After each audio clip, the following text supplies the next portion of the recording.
Hi, it's Udeme Bere from DoLessons.com. In today's physics lesson, I'll be talking about motion. Motion is a relative change in position of a body with time. But we know that before there is any change in position of a body, there should be force. Now, we'll define force as any physical agency which tends or cause a body to move in a uniform straight line. Therefore, force is divided into two classes. One, the contact force, and the field force. The contact force is one whose the body is in contact before the body is caused to move in a uniform straight line. Whereas field force is a force for which the body is caused to move by a physical agency without being in contact. Example of contact force includes push, pull, tension, and friction. Whereas the examples of force field include gravitational force field, electric force field, and magnetic force field. Now, in this particular area, motion, we will discuss the motion of a body as it moves without giving regards to what causes the motion. And this branch of physics is what we call kinematics. Kinematics.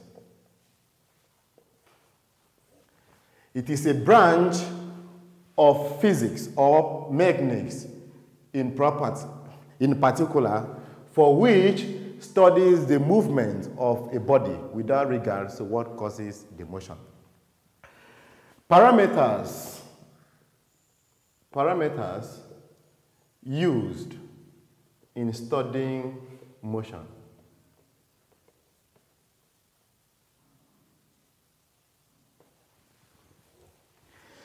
We cannot talk about motion without recapping what we mean by vectors and scalars. Vectors and scalars.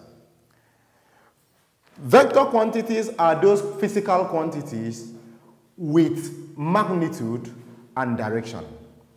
Example of vector quantities includes force, weight, electric field intensity, etc.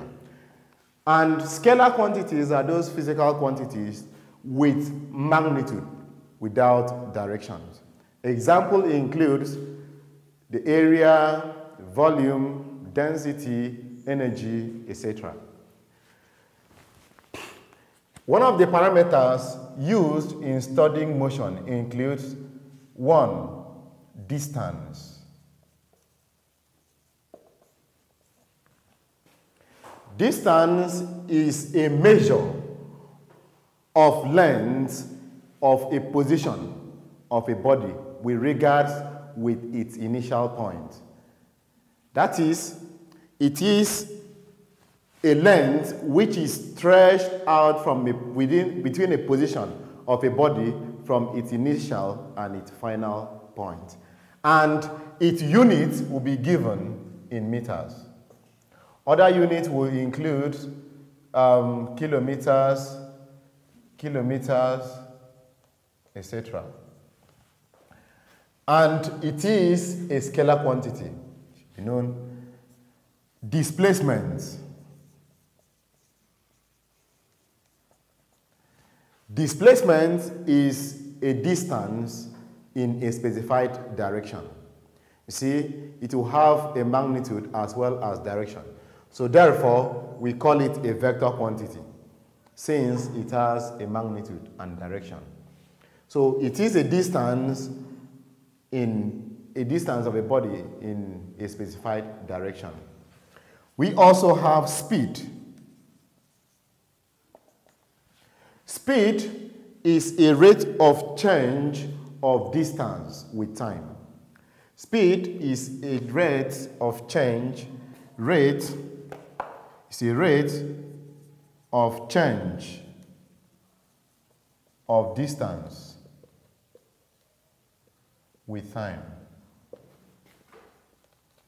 It is a scalar quantity since it gives no regards to the direction for which the body is going.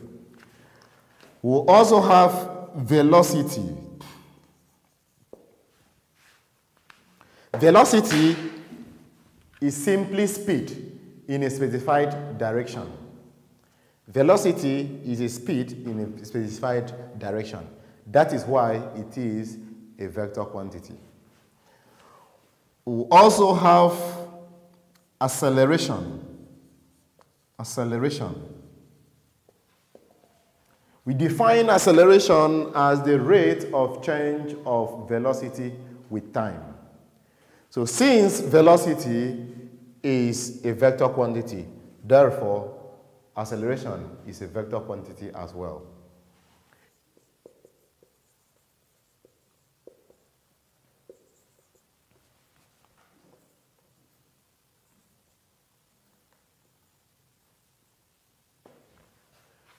Now, consider a body moving with initial velocity, u, with initial velocity, u meters per second, with an acceleration of a meters per second squared, covering a distance of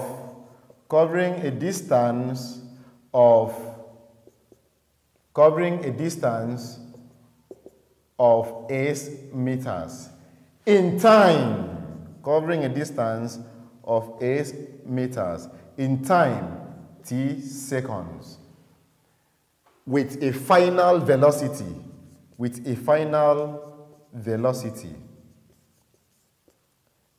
u of v meters per second. Therefore, from the definition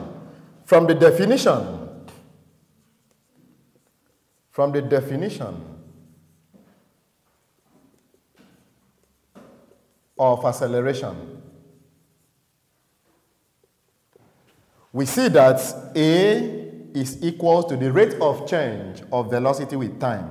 That is v minus u all over t. If we cross multiply, we'll have A times t equals to v minus u. And subject to rearrangement, we'll have that v is equals to u plus at.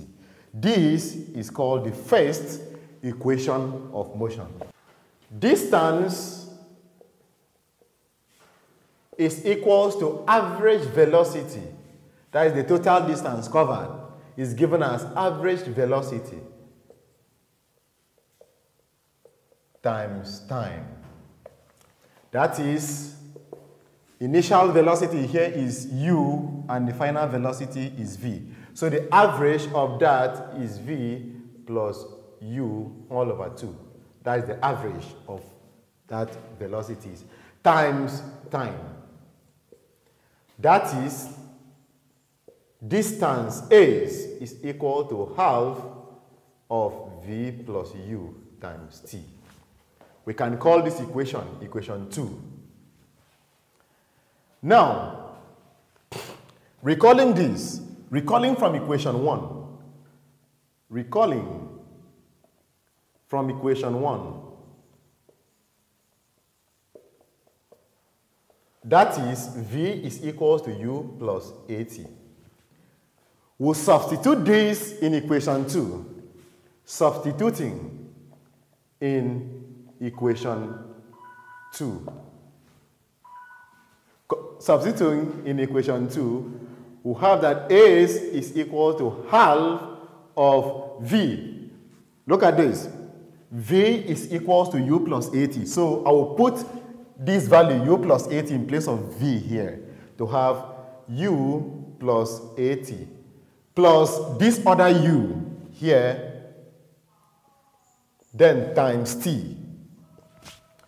So I can now have that a is equal to half of, see, u here plus u here will give 2u plus this 80 times this t outside. Now, we'll use this t to open this bracket so that we'll have that a is equal to half of 2ut plus at squared. Now, multiplying through by half, this half outside here, you multiply through by half is to open the bracket. We now have that a is equals to ut plus half at squared. That is the second equation, the third equation of motion. See, when we multiply, these two will cancel out these two, remaining u times t, plus this half times at squared gives us half at squared. Again, recall that v was equals to u plus at, or you can rewrite this as v minus u all over a is equals to t. That is from here. Make t the subject of the formula. You write it like this. You can call this equation star. Now, combining equation star and equation 2. Consider that is this equation and this other equation. This equation. Now we'll see that the distance of the body is equals to u of v plus u all over 2 times t. Look at it here. Times t, which is v minus u all over a.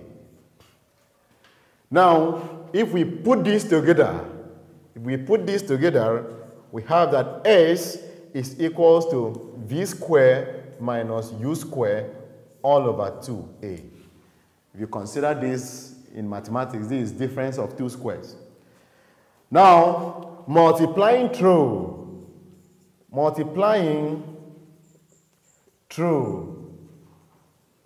by 2a gives that 2a is equal to v squared minus u squared. Now, subject to rearrangements, we take this minus u squared to this side, so that we now have that v squared is equal to u squared plus 2a. And that is the last equation of motion. So therefore, if you want to calculate the velocity, the time, the acceleration, the distance, you can obtain that using any of these formulas. Thank you.